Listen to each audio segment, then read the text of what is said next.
Well, hi everyone, welcome to Fridays with Phil. Great to have you with me today, and it's also fantastic. It's a different day today. I've got some great friends as guests. Today on Fridays with Phil, I've got Chris and Louise Fanning and my wife Lenore. Thanks for having us in your home. It's fantastic to be here. We're allowed to visit you now. 2 people are allowed to come because of COVID-19. So it's been great. We've just had some beautiful scones, and now we want to talk to you about motor neuron disease because it's Motor Neuron Disease Awareness Week. And so MND, or ALS as it's known in the United States, amyotrophic lateral sclerosis is what it's known in the US. So if you're listening from there, we'll refer to it as motor neuron disease, but you'll know what we're talking about. Motor neuron disease actually today will take out 2 or more people in Australia, and 2 or more will be diagnosed with the disease today in Australia alone. For those that don't know, it's a disease where the motor neurons in your brain, your spinal cord die, and therefore brings weakness to all of your muscles, eventually bringing paralysis. So you lose the ability to walk, to move your arms, to talk, to swallow, which affects obviously your eating, and then eventually to breathe. 80% of people die within the first 3 to 5 years of being diagnosed with motor neuron disease, and 5% or so it's familiar, so it runs in the family, but mostly it's sporadic, and so anyone can get it at any time. So it's great to have you guys with us today. Thanks for being here, as I said. Louise, why don't we start with you? Why not? Yeah, why not? Just tell us a little bit about life before motor neuron disease. It was pretty standard. We both worked long hours. Chris was a primary school principal, and I work teaching senior students at a senior college locally, and 1 child at home out of the 3 doing their HSC. So that was pretty rough timing for her, that when Chris got diagnosed, she was actually doing her HSC. Right. So that was very stressful across the board, but thank God she came through with flying colours and is now studying at uni, so we're very grateful for that. And we'd only just moved into this home as well, so and without knowing then what we know now, that Chris was 5 months away from being diagnosed with MND. So thankfully the home is very well suited to his condition, and we haven't had to do too much to modify it, and we're very comfortable here, and it's been a lifestyle plus for us as far as proximity to everything here in Newcastle, the beaches and pubs. Got a lot of great pubs just, of course, a couple of blocks each way from where we live, and so socially it's been really good for us. The 19-year-old loves living here now. But MND is that thing that's just ticking along in the background constantly. You can't ever forget it's there, and you don't know what the journey holds and where we'll be this time next year or next week, next month. So you both worked at the same organisation? Yeah. And so you're no longer working there either? I've taken leave for 12 months because we were meant to be travelling, but with COVID-19 we're stuck. Thankfully we got a big trip in last year, and we've done a lot of travelling, which is great. So we got an overseas trip in last year as well, which was wonderful because it wouldn't be happening now, and who knows when in the future. So that's been really tough for Chris to sit here with time being precious, not knowing how much longer we're going to be locked in and when can we get away again, and kind of tick more things off his bucket list. So Tasmania was meant to be part of the big adventure this year, and that didn't happen. So the Northern Territory is now looking like the next destination if things open up again, and we might get up there. It's true, isn't it? When they tell you you've got limited time because of motor neuron disease, then you take another 3 months out of that limited time. It seems like an eternity, doesn't it? So, and cruel. Yeah. So, Chris, what about yourself? Maybe we pick up. You've been diagnosed with motor neuron disease. How has that impacted on you? Physically, emotionally, in terms of You've obviously lost your job now. You're not working where you had a wonderful job and you loved the job. So I guess it impacts on your sense of self-worth and significance and all of those things. Certainly, everyday purpose has been a mental thing, mental challenge. Yeah. And being in the school environment, also an emotional challenge, I guess. One of the things I really loved about my work was that I had deep connections with the children and my staff, and that was taken away before I was ready to give it up. Sure. And that has been definitely probably even a bigger challenge than the physical changes. Why, for me, I'm not sure. Yeah. Because I was very active before I became aware of physical changes. We were lucky enough to live on a beautiful lake that we paddled on, and we had a boat, and we were very into that water-based activity, and that was a big life change to lose that. Yeah. But you try to, I guess, every day find something to focus on and fill that void that's been taken away with other things.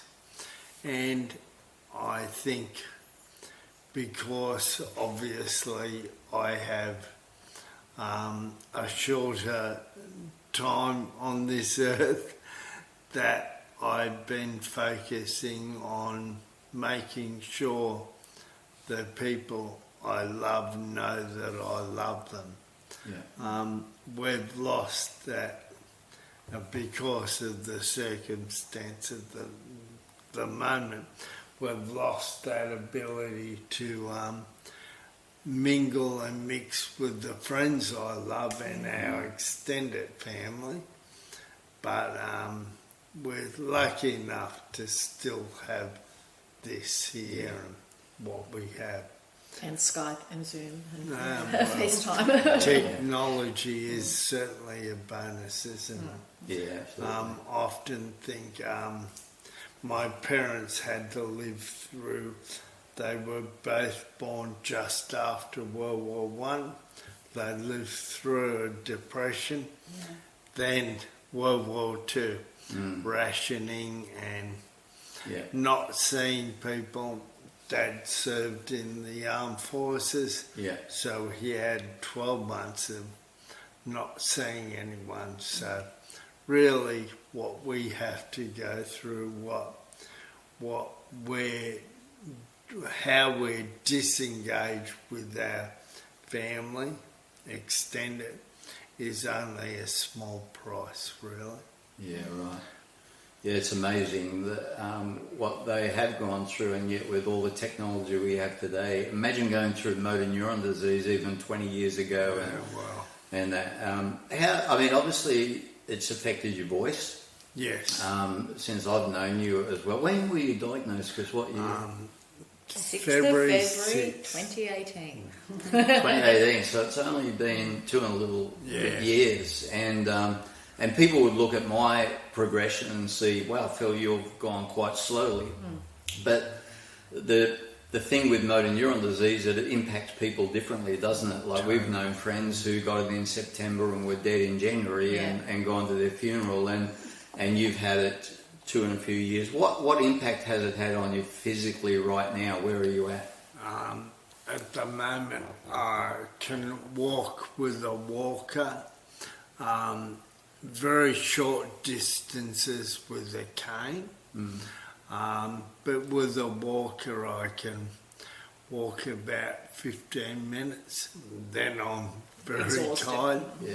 So anything outside of the house, I usually use a motorised chair. Yeah. My first symptoms were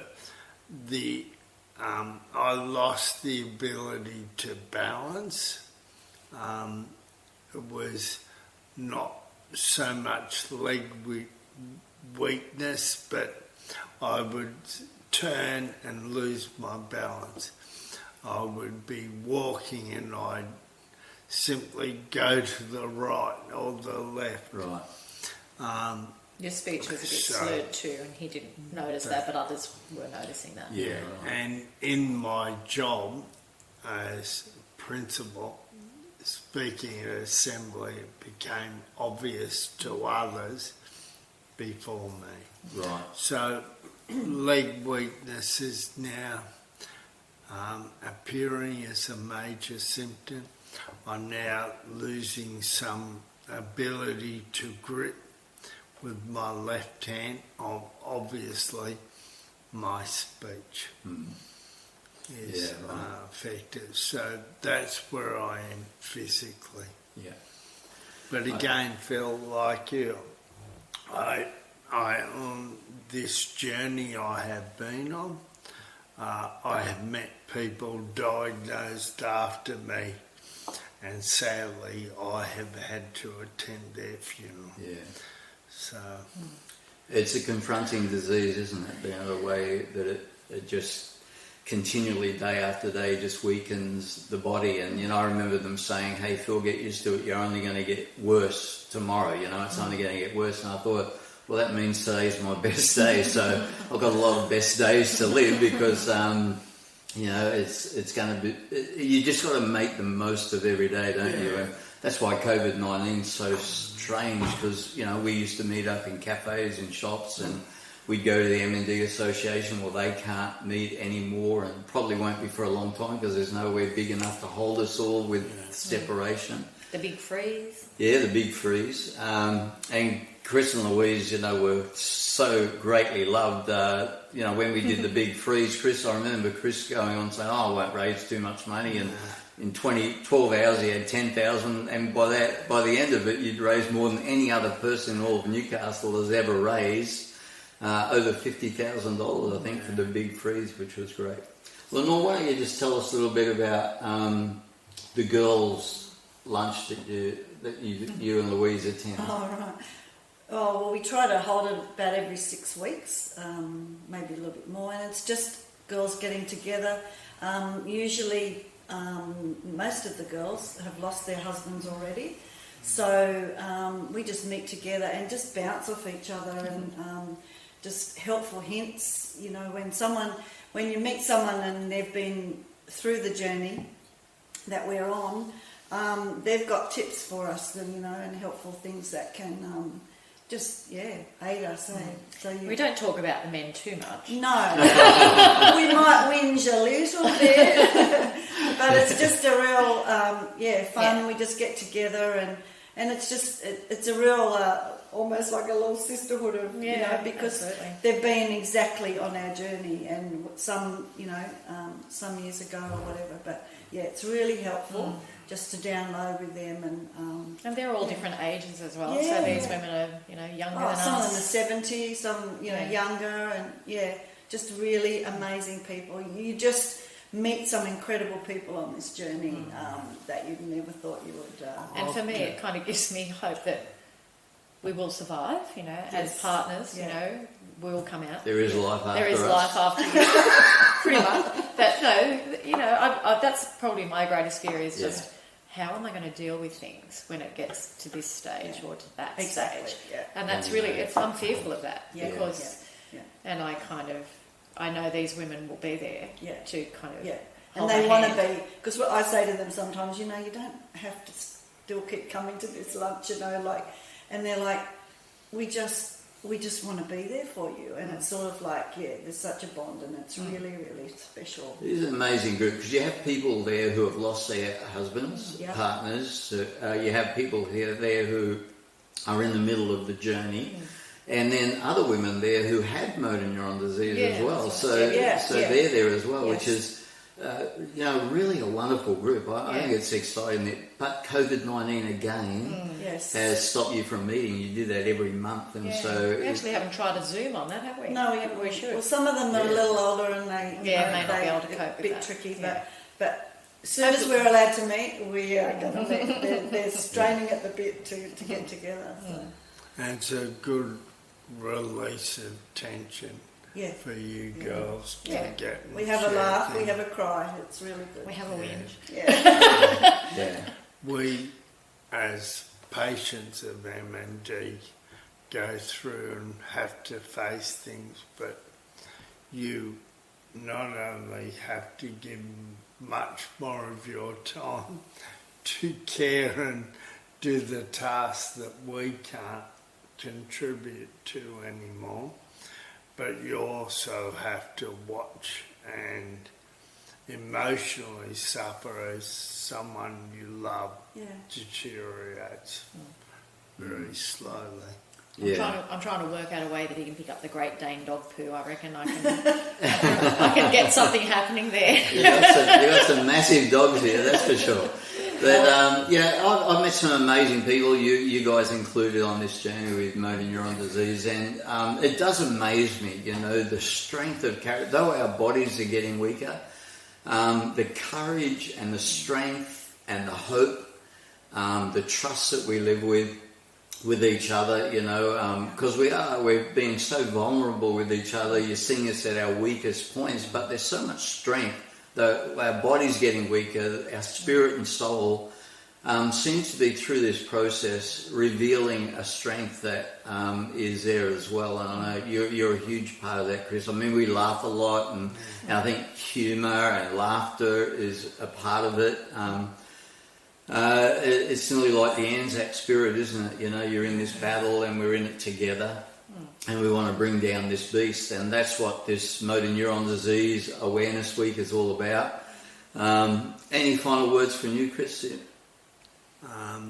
For all those people who are patients of MND, just day at a time, keep fighting, keep believing that life is very worthwhile, and no matter what physical state we get to, we do have a contribution to make to family life, spiritual life, and fight on. Very good, Chris. Thanks very much. Thanks, Louise, for having us in your home. Thanks for the beautiful scones. Thanks to Lenore for being on Fridays with Phil. And look, I hope you've enjoyed this little bit of detour into motor neuron disease. I hope it brings a level of awareness and to you. And as always, may the love and the peace of God be with you. And we'll talk to you next Friday. God bless you. And don't forget to subscribe if you're listening on YouTube. See you later. There he goes. Okay, mate, let's see how fast you can go. I don't know. Oh no, just a fraction. He will get pulled over.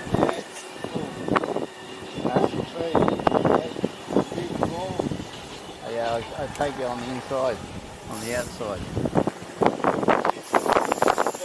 Yeah, full speed now. Are you? Damn. You can get it chipped up, mate. I'll have to.